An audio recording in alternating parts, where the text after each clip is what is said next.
Hello, welcome to Master Jacko. Firstly, shout out to these people on TikTok for commenting on my video on multiplying negative numbers. Okay, straight into dividing decimals. Got to be able to do this.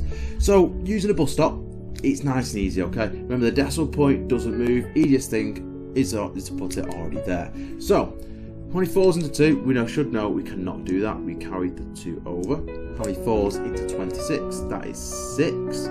And then we've got 2 left over. We've got 26 again. So it'll be 6. And then we've got a 0. This is the part where people make big mistakes, okay? You forget to put that. We don't put R2 or anything like that, okay? And then we carry 2 over. So how many 4s into 20?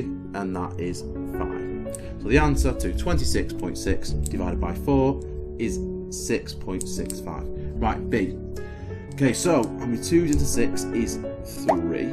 So we don't, at the minute, we don't know if we're going to decimals. We'll find out now. How many 2s into 5? That is 2, and there's 1 left over. That's where you put decimal points. And at the minute, I'm just going to put 1 0. You may need more. That's fine. You can keep going.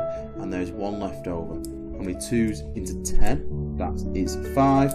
Our next one. How many 5s into 2 is 0. Carry 2 over. 5s into 24. That is 4. And 4 left over. 25 into 43, that is 8. Now again, we're going to decimals. 0, point, add a 0, put the remainder 3. 25 into 30, that is 6. And that is dividing decimals by integers, which are also called whole numbers. So this is dividing decimals. I'm Master Jacko. Take care, and I'll see you next time.